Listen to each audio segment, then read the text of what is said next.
ಪ್ರಶಾಂತ್ ಸಂಬರ್ಗಿ ಅಂತ ಒಬ್ಬರು, ಅವರು ತುಂಬ ಕುಖ್ಯಾತರು ನನಗೆ ಗೊತ್ತಿಲ್ಲ, ಎಲ್ರಿಗೂ ಗೊತ್ತಿರೋ ವಿಷಯ. ನೋಡಿ, ಈ ದೇಶದಲ್ಲಿ ಈ ಫೇಕ್ ನ್ಯೂಸ್ಗಳು, ಸುಳ್ಳು ಸುದ್ದಿಗಳನ್ನ ಹಬ್ಬಿಸೋದೇ ಅಭ್ಯಾಸ ಆಗ್ಬಿಟ್ಟಿದೆ. ಇದನ್ನು ಪ್ರಶ್ನೆ ಮಾಡೋದಿಲ್ಲ.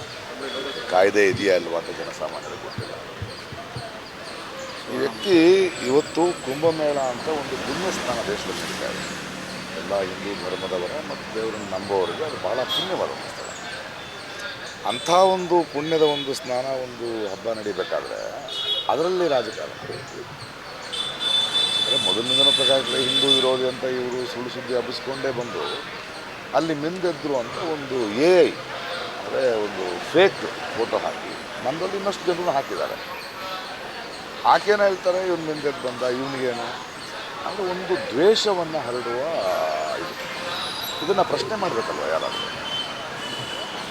ಈ ಹಿಂದೆ ಇವರು ಮಾಡಿದರು ನನಗೆ, ಯಾರು ಈ ಥರದ ಒಂದು ಫೇಕ್ ನ್ಯೂಸನ್ನು, ಆವಾಗ MP ಆಗಿದ್ದ ಪ್ರತಾಪ್ ಸಿಂಹ ಅವರು ಇದೇ ಕೋರ್ಟ್ ಕಟ್ಟಕಡೆ ನಿಂತ್ಕೊಂಡೆ ಕೊನೆಗೂ ಅವರು ಬಂದು ಅವ್ರ ತಪ್ಪು ಅಂತ ಗೊತ್ತಾಗಿ ಕ್ಷಮೆ ಕೇಳೋ ತನಕ ಬಿದ್ದಿಲ್ಲ. ಇದು ಹೀಗೆ ಮುಂದುವರಿಯೋದು ಬಹಳ ತಪ್ಪು.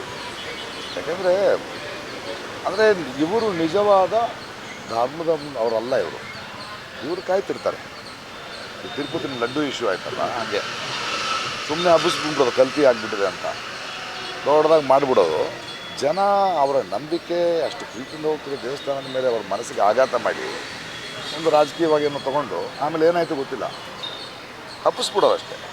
ಇತ್ತೀಚೆಗೆ ನಾವು ಮೊನ್ನೆ ಒಂದು ಕೇಸ್ ಗೆದ್ದೆ. ಅದರಲ್ಲಿ ಏನಂದರೆ ಬಾಂಗ್ಲಾ ಯಾವುದೋ ಒಂದು ಇಂಡೋನೇಷ್ಯಾದಲ್ಲಿ 97% ಮುಸ್ಲಿಮರಿದ್ದಾರೆ, 1% ಕ್ರಿಶ್ಚಿಯನ್ರಿದ್ದಾರೆ, 2% ಅಷ್ಟೇ ಹಿಂದೂಗಳಿದೆ, 1100 ದೇವಾಲಯಗಳಿದೆ, ಅಲ್ಲಿ ಯಾವುದೇ ಹಿಂದೂ ಧರ್ಮಕ್ಕೆ ತೊಂದರೆ ಇಲ್ಲ ಅಂತ ನಾನು ಕೊಟ್ಟೆ ಸ್ಟೇಟ್ಮೆಂಟ್ ಇವರೇ ಪೋಸ್ಟ್ರು ಮಾಡ್ಬಿಡೋದು. ವಾಟ್ಸಪ್ ಯೂನಿವರ್ಸಿಟಿಗಳಲ್ಲಿ, ಈ ಜಲತಾಣಗಳಲ್ಲಿ ನಡೆಸ್ಬಿಡೋದು.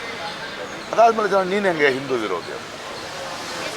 ಈ ವ್ಯಕ್ತಿ ಅದೇ ಕೆಲಸ ಮಾಡಿದ್ದಲ್ಲದೆ ಅದಾದಮೇಲೆ ANI ರಿಪೋರ್ಟ್ ಇದೆ, ಅದು ಸರಿಯಾದ ಪಿಕ್ಚರು, ಇವ್ರನ್ನ ಹಿಂಗೆ. ಸೊ ನಾನು I went to the commissioner and I came to this. ಮೊದಲು ಇದು ಪ್ರಾಬ್ಲಮ್. FIR ಮಾಡ್ತಿರಲ್ಲ, FIRನಲ್ಲಿ ನ್ಯಾಯ ಸಮಿತಿಯಲ್ಲಿ ಇದೆ. ಈಗ FIR ಆಗಿದೆ, ಇನ್ನೊಂದು 15 ದಿನದ ಆ ವ್ಯಕ್ತಿ ಬರಬೇಕು, ಸತ್ಯಾಸತ್ಯತೆಗಳು ಗೊತ್ತಾಗುತ್ತೆ. ಇದು ನನ್ನೊಬ್ಬನ ಹೋರಾಟ ಅಲ್ಲ, ಇದು ಜನರಿಗೆ ಗೊತ್ತಾಗಬೇಕು ಏನಾಗ್ತದೆ. ನೋಡಿ, ಭಾಳ ವರ್ಷಗಳ ಹಿಂದೆ ತುಂಬ ನೋವಿನ ಸಂಗತಿ ಅಂದರೆ ಈ ಫೇಕ್ ನ್ಯೂಸ್ಗಳು ಇವತ್ತಿನ ಸಮಾಜವನ್ನು ಎಷ್ಟು ತಲ್ಲಣಗೊಳಿಸಿದೆ. ಒಬ್ಬ ವ್ಯಕ್ತಿಯನ್ನು ಈ ಫೇಕ್ ನ್ಯೂಸ್ಗಳ ಮೇಲೆ ನಂಬಿಡೋದು. ಯಾಕೆ ಕೆಲವು ವರ್ಷಗಳಿಂದ ಅಷ್ಟೇ ಪಾಪ ಅರ್ಧ kg ಮಟನ್ ಮನೆಗೆ ತೊಗೊಂಡೋಗಿದ್ರೆ ಅದು ಬೀಫು ಅಂತ ಹೇಳಿ ಅವ್ನು ಯಾಕೆ ಸತ್ತಾಗೋದ್ರೆ ಎಳೆದು ಕೊಂದ ಮೇಲೆ ಗೊತ್ತಾಯ್ತು. ಮೊನ್ನೆ ಒಂದು 26 ವರ್ಷದ ಹುಡುಗ ಅವನೇನೋ ಮಾಡ್ತಿದ್ದಾನೆ ಅಂತ ಅವ್ನು ಅಟ್ಟಿಸ್ಕೊಂಡು ಹೋಗಿ 37 ಕಿಲೋಮೀಟ್ರ್ ಅಟ್ಟಿಸ್ಕೊಂಡು ಹೋಗಿ ಕೊಂದ ಮೇಲೆ ಗೊತ್ತಾಯಿತು ಅವನು ಅಪಾವಿ ಅಂತ. ಪಾಪ ಏನು ತಪ್ಪು ಮಾಡಿಲ್ಲ ಅವನು. ಮಧುರೈನಲ್ಲಿ ಒಬ್ಬ ಹೆಣ್ಮಗಳ ಮೇಲೆ ಕೋಪ ಇದ್ದರೆ ಅವ್ರ ತಂದೆ ತವರೂರಿಂದ ಅವ್ರು ನಡ್ಕೊಂಡು ಹೋಗ್ತಿದ್ರೆ, ನಿಮ್ಮ ತಂದೆಗೆ ಮೈಸರಿ ಇಲ್ಲ, ಕಾರ್ ಹತ್ತು ಅಂತ ಕರ್ಕೊಂಡೋಗಿ 200 ಕಿಲೋಮೀಟ್ರ್ ದೂರ ಬಿಟ್ಟು ಆ ಹೆಣ್ಣುಮಗಳು ಒಂದು 2 ದಿನದಲ್ಲಿ ಬರೋ ಅಷ್ಟೊತ್ತಿಗೆ ಗಂಡ ಬಿಟ್ಟು ಓಡೋದ್ಲು ಅಂತ ಸುದ್ದಿ ಹಬ್ಬಿಸಿ 2 ಊರುಗಳ ಮಧ್ಯೆ ಜಗಳ ಆಗಿ, ಅವಳು ಮನೆಗೆ ಬಂದರೆ ಗಂಡನ ಮನೆಯವರು ಒಪ್ಕೊಳ್ದೆ, ತಂದೆ ಮನೆಗೆ ಬಂದರೆ ನನ್ನ ಮನೆ ಹಾಳು ಮಾಡೋದು ಇನ್ನೇನು ಹಾಕೋದು. ಇದು ಎಲ್ಲಿಗೆ ಹೋಗ್ತಾ ಇದೆ? ಇವತ್ತಿನ ಯುವತಿಯರಿಗೆ ಇದೊಂದು ಪಾಠ ಆಗಿದೆ.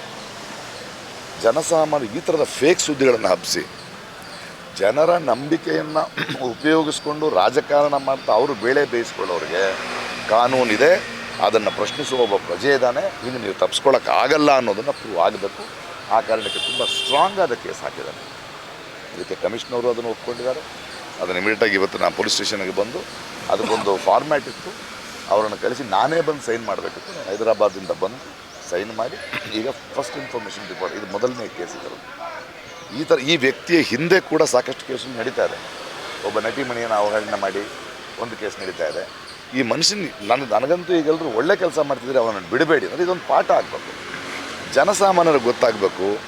ತಪ್ಪು ಪ್ರಚಾರ ಮಾಡೋದು, ಅವರ ಅನುಮತಿ ಇಲ್ಲದೆ ಫೋಟೋಗಳನ್ನು ಮಾರ್ಫ್ ಮಾಡೋದು, ಇದು ಅಕ್ಷಮ್ಯ ಅಪರಾಧ.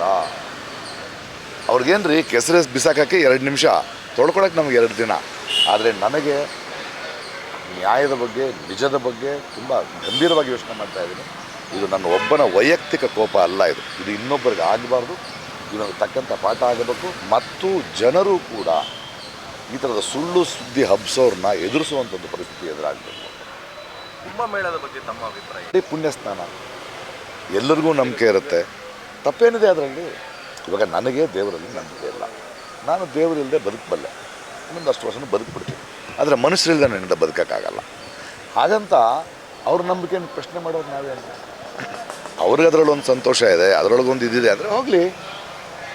ಮನಸ್ಸಿಗೆ ಶಾಂತಿಯನ್ನು, ಮನಸ್ಸಿಗೆ ತೃಪ್ತಿಯನ್ನು ಅಥವಾ ಯಾವುದೋ ಒಂದು ಚೈತನ್ಯವನ್ನು ಕೊಡುತ್ತಾನೆ ಎಲ್ಲ ನಂಬಿಕೆಗಳು.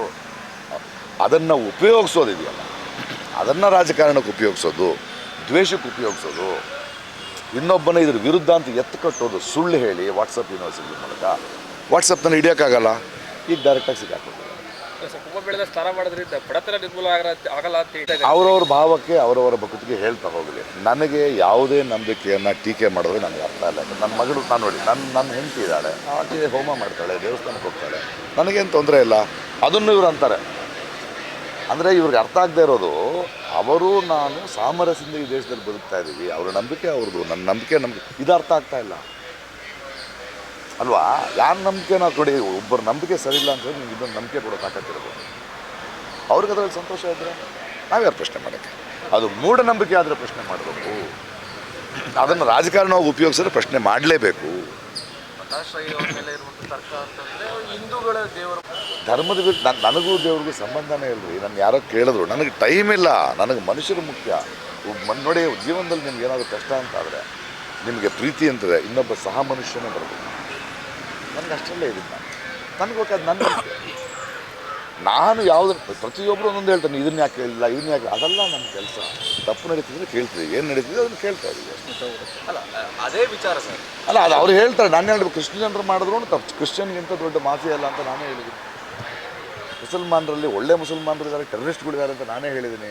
ಅದು ಹೈಲೈಟ್ ಆಗಲ್ಲ, ಯಾಕಂದರೆ ಅವ್ರ ಪಾಪ ಅವ್ರಿಗೆ ಬೇರೆ ಕೆಲಸಗಳಿದೆ. ಇವ್ರಿಗೆ ಅದು ಸೃಷ್ಟಿ ಮಾಡ್ಕೊಳ್ಳೋದು. ಯಾವತ್ತಾದ್ರು ಯಾವುದು ಧರ್ಮದ ಬಗ್ಗೆ ಯಾವ ಥರ ಮಾತಾಡಿದ್ದೀನಿ ಅಂದರೆ, ಯಾವ ಥರ ಮಾತಾಡಿಲ್ಲ. ಮನುಷ್ಯನ ಪ್ರೀತಿಸಿ ಅಂತ ಹೇಳ್ತಾ ಇದ್ದೀನಿ. ನಾವೊಂದು ಸಮಾನವಾಗಿರಬೇಕು, ಸಮಾನ ಅವಕಾಶ ಇರಬೇಕು ಅಂತ ಹೇಳ್ತಾ ಇದ್ದೀನಿ ಹೊರತು ಇವ್ರು ಹುಟ್ಟಿಸೋದು. ಇವ್ರು ಹುಟ್ಟಿಸಿ ಆ ಧರ್ಮದವ್ರನ್ನ ಇವ್ರ ಮೇಲೆ ಒಂದು ದ್ವೇಷ ಬರೋ ಥರ. ಇವಾಗ ಏನಾಗುತ್ತೆ, ನಿನ್ನ ಭೇಟಿ ಮಾಡ್ತಿದ್ದೀನಿ ಅಂದ್ಕೊಳಪ್ಪ, ನೀನು ಇನ್ನೊಬ್ಬ ನನಗೆ ಹೇಳ್ತಾನೆ, ಇವನಿಗಾನಲ್ಲ ಹಿಂಗೆ ಅಂದ್ಬಿಡ್ತಾನೆ, ಅವನು ಗೊತ್ತಿಲ್ಲ. ನಾನು ಹೋಗ್ಬೇಕಾದ್ರೆ ಓಹೋ ಹಿಂಗೇನೋ ಅಂತ ನೋಡ್ಕೊಂಡು ಅವ್ನು ಏನಂದ್ರೆ ನಂಗೆ ಹಿಂಗೆ ಕಾಣಿಸ್ತಾ ಇದೆ. ಅದೇ ಇವ್ರ ಕೆಲಸ, ಅದನ್ನು ನಿಲ್ಲಿಸ್ಬೇಕು. ಗೊತ್ತಿಲ್ಲ ಮತ್ತು ನನಗೆ ಅವ್ನಿಗೇನು ಸಂಬಂಧ ಇದೆ ಹೇಳಿ. ಈಗ ಇದಾದ ಮೇಲೆ ಯಾರು ಅಂತ ವಿಚಾರಿಸಿದ್ರೆ ಇಷ್ಟು ಕೆಲಸಗಳು ಬರ್ತಾ ಇದೆ, ಇಷ್ಟಿಷ್ಟು ಕೇಸುಗಳಿದೆ. ಮೊನ್ನೇನೋ ಕೋರ್ಟ್ನಲ್ಲಿ ಜಗಳ ಮಾಡ್ಕೊಂಡು ಬರ್ತಲ್ಲ.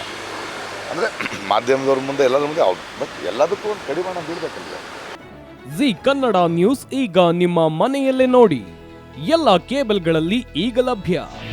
ನಿಮ್ಮ ನೆಚ್ಚಿನ ಜಿ ಕನ್ನಡ ನ್ಯೂಸ್ ಈಗ ಸನ್ ಡೈರೆಕ್ಟ್ ನಲ್ಲಿ number 292, Tata play number 1664, Jio TV number 1334, NXT digital number 30, in cable number 30, city networks 51, U digital number 162, GTPL number 17, Rockline telecommunications number 42, Shri Basaveshwara cable number 168, rural cable network 60, Vinayaka digital 57, Abhishek cable 821, city channel 53, Siddeshwara cable network 57, V4 digital Infotech 628, Surya digital networks 53, Gajanan digital number 836, Malnad Infotech private limited number